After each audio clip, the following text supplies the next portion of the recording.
Hello everyone, this is Keza from IGN here. I'm with Rich Bear Park, Hello. the man with the coolest second name in the history of the world.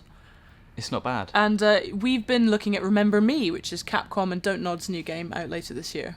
So this gameplay is going to cut around a little bit. We couldn't take any continuous footage, so that's why there's fast cuts. We're not just messing with your minds.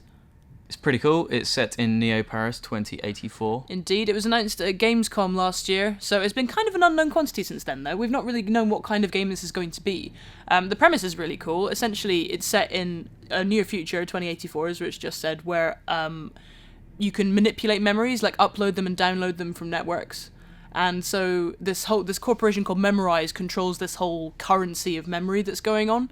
So in the game, you can mess with people's memories, and there's quite a lot of like subversive stuff going on with what is real and what isn't, which is quite cool. But obviously, how do you translate it into a game? So let's see how it does it.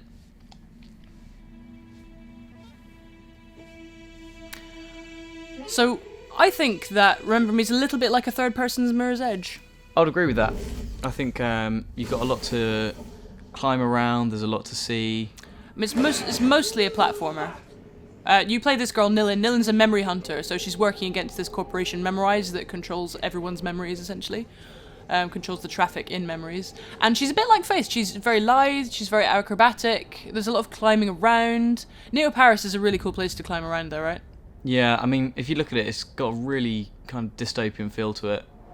There's it looks kind of dark and grimy, but... Yeah, there's all these slums, like, down below. Like, you start off, she escapes from the Bastille prison, essentially, and this is what she's doing now. She's kind of escaping from the Bastille prison and out into the slums.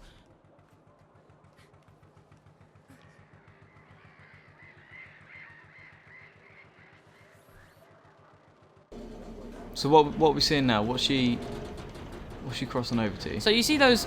Because she's got this implant on the back of her head there. Everybody has these implants, and that's how you control, memories, and you can download and upload your mind through these little portals, kind of Matrix-esque. And it also lets her see, like, these little orange arrows that are appearing anywhere. It kind of pathfinds for you, so it shows you the best route to go, which is quite useful. So it's kind of like she still kind of remembers, but at the same time she needs to find out for herself. It kind of it maps it out for her. Put it that way. So it's like having a computer inside your brain that maps it out. And you can see, like, when she's in the shops and stuff, it also displays prices and menus and stuff like that, which is pretty cool. The danger there was a little thing that tells you that there's danger. And these guys climbing up the side here, just talk about them for a bit. These dudes, these are leapers. We're going to see a bit more of them when we get into the combat, but leapers are people who have messed too much with their memories, and as a result they've just completely lost their humanity, and they've gone a bit mental. A little bit mental. Yeah, a little bit mental. They've retreated to the sewers and started just beating people up. So that's not good. But yeah, that's like the great scandal of the game, really, is that these Memorize, by letting people mess with their memories like this, they are actually completely screwing with their brains. And destroying civilians, which is not good news. We'll see a bit of the combat in just a minute. Don't stop, Nilin.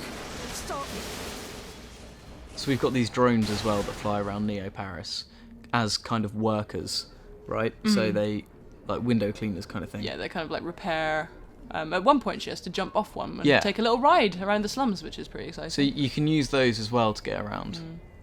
Nilin, at the beginning of the game, she's lost her memory, which is pretty much a huge video game cliche. But in the context of a dystopian future where everybody's messing with their memories, not so much of a cliche. So she's kind of regaining herself in these early parts of the game as well. So you're learning about her as well as you're learning about Neo Paris and everything else.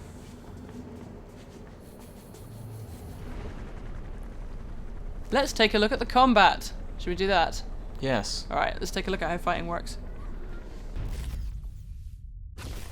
I don't want to fight you. So, unfortunately, the combat looked pretty weak when Remember Me was revealed, but thankfully it's come on a long way. It's actually really fun now, which is good. So the way it works, essentially, is that you have these combos, right? So you have a 3-hit combo at the moment, and so you just press X 3 times. It's a bit like kind of Batman Arkham City, in that timing's really important, and there's only kind of 1 or 2 buttons, and a dodge. So you can customize these combos, though, with these things on the right, which are called press ends. And what they do is they like imbue the combo with special power. So that red one is damage, so that combo now does more damage, which is cool. It's very cool. And they get more complex throughout the game, don't they? They do, yeah. Like, that's a 3-button combo, but then you get kind of 5-button combos, and presumably later on you get 7-button combos. And you can also, like, here's a 5-button combo right here. And these yellow press ends, they regenerate your health.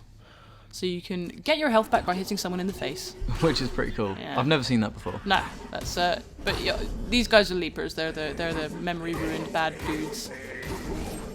And that's pretty much who Nilin's fighting in the early part of the game. But then also there's these enforcers like police guys who are, you'll see them later, but they're fairly generic enemies. These press ends, these purple ones that we're about to see, they regenerate your special powers, essentially. So you can unleash a super move a bit quicker. I think we're going to see, here we are, here's a super move.